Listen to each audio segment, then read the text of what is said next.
নমস্কার, আমি ডাক্তার অনিরুদ্ধ দে, consultant homeopath.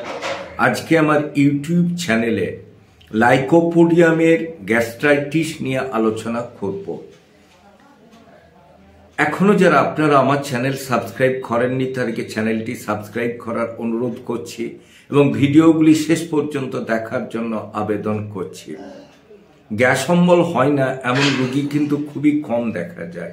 সেক্ষেত্রে কি হয়, যাদের গ্যাস অম্বল হয়ে থাকে, যারা গ্যাসে কষ্ট পায়, তারা পেটের সমস্যার কথা বোঝে, তারা খেতে পারে না, তাদের একটা অস্বস্তি থেকে যায়, বমি বমি ভাব থাকে এবং অ্যাবডোমিনাল ডিসকমফোর্ট, গলাতে কিছু যেন আটকে আছে, বুকে চাপ ধরে আছে, বায়ু সরলও হচ্ছে না, মুখ দিয়ে ঢেকুরও উঠছে না। এইসব ক্ষেত্রে এটাকে আমরা গ্যাস্ট্রাইটিস বা অ্যাবডোমিনাল ডিসকমফোর্ট বলি।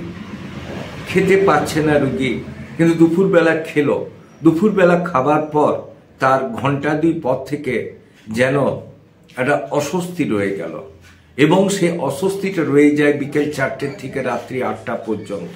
বিকেলের দিকে তার কোনো খাবার চাহিদাই থাকলো না, সেই অস্বস্তি বোধ করার ফলে পেট টাইট হয়ে গেল এবং অনেকটা টাইম তার অতিবাহিত হওয়ার ফলে সে ভালো থাকতে পারে না, দুর্বলতা বোধ করে। আবার ধরুন কোনো কারণে 8টার পরে যদি কিছু খেয়ে নেয়, তাহলে রাত্রে ডিনার তার বন্ধ হয়ে যায়।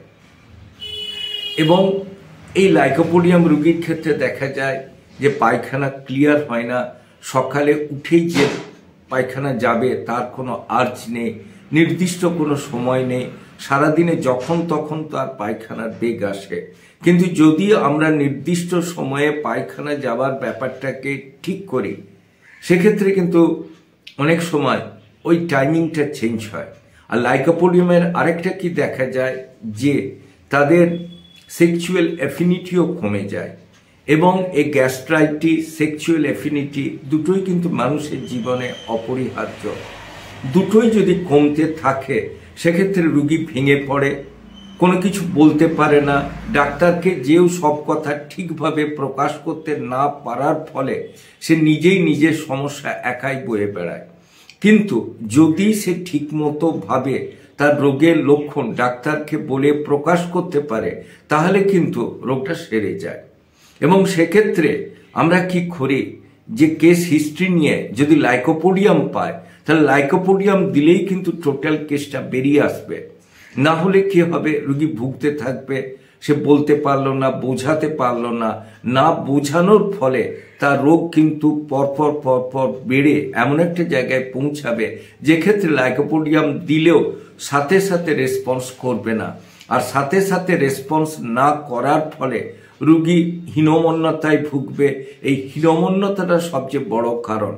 এক্ষেত্রেও লাইকো কিন্তু ওই হীনমন্যতাটাকে কাটিয়ে দেয় এবং পেটের সমস্যার সুরাহা করে। তার সেক্সুয়াল অ্যাফিনিটি যেটা ডিটোরিয়েট করছিল, সেটা তার আগের জায়গায় ফিরিয়ে দেয়। সবচেয়ে বড় জিনিস হচ্ছে সে খেতে পারে। খাবার ফলে তার কি হচ্ছে, দুর্বলতা চলে যায়, মনে আনন্দ থাকে এবং বিকালের দিকে তার যে কষ্ট, সন্ধ্যের দিকে ধরুন কোথাও গেছে, বন্ধু বান্ধবের সঙ্গে আড্ডা দিচ্ছে অথবা কোনো রেস্তোরাঁয় ফ্যামিলির লোকের সঙ্গে যে সময় কাটাবে, কিচ্ছু মুখে না দিয়ে দেখে চলে আসতে হয়।